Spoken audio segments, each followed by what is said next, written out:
Ambassador, when you look at what's been reported about what is on the table regarding a potential peace deal, you're talking about some sort of security guarantees in the form of a reassurance force that President Trump, as you pointed out earlier, Jeff, would not rule out U.S. forces being a part of, even though he's been skeptical of it, expressed skepticism of it before.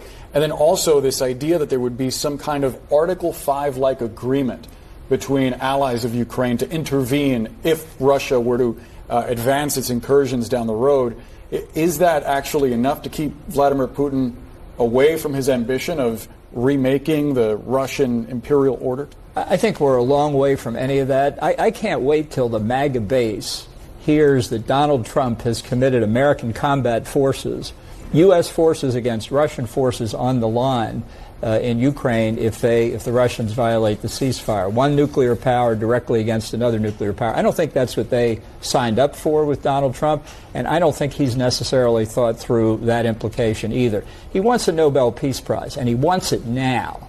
So he's willing to say a lot of things. He didn't really commit to anything. You could have all kinds of U.S. troops in Ukraine, as we did before the invasion. We had train and assist missions. They weren't there to fight anybody. They were there to train the Ukrainians. That's very different from a combat force. And in terms of Article 5, Steve Witkoff said this yesterday in an interview with Jake Tapper. I've listened to that portion of the interview several times. I don't understand it at all, because Witkoff started with Article 5 and then started talking about enshrining a Russian commitment not to take more territory in Ukraine, not to take any other territory in Europe in Russian law, which doesn't have anything to do with Article 5 or Article 5-like guarantees. Moreover, and I hate to raise this point, but the question of what Article 5 actually means in a non-NATO context, very much up in the air. And so you'll forgive me, I'll read 6 words from Article 5. That the parties, when one is attacked, it's one attack on one is an attack on all. What do? They are, quote, to take such action, each party, take such action as it deems necessary.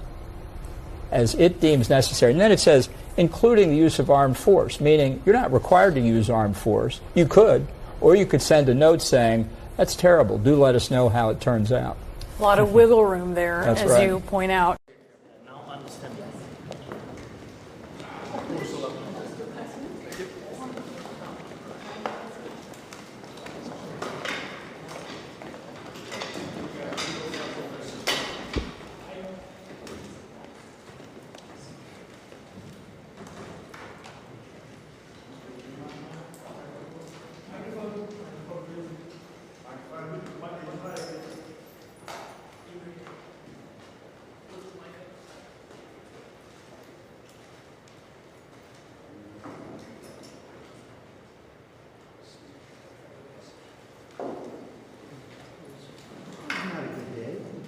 That was not a great day.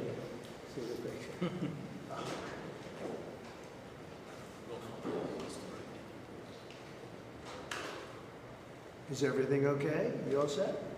Thank you very much. Thank you very much. Appreciate it.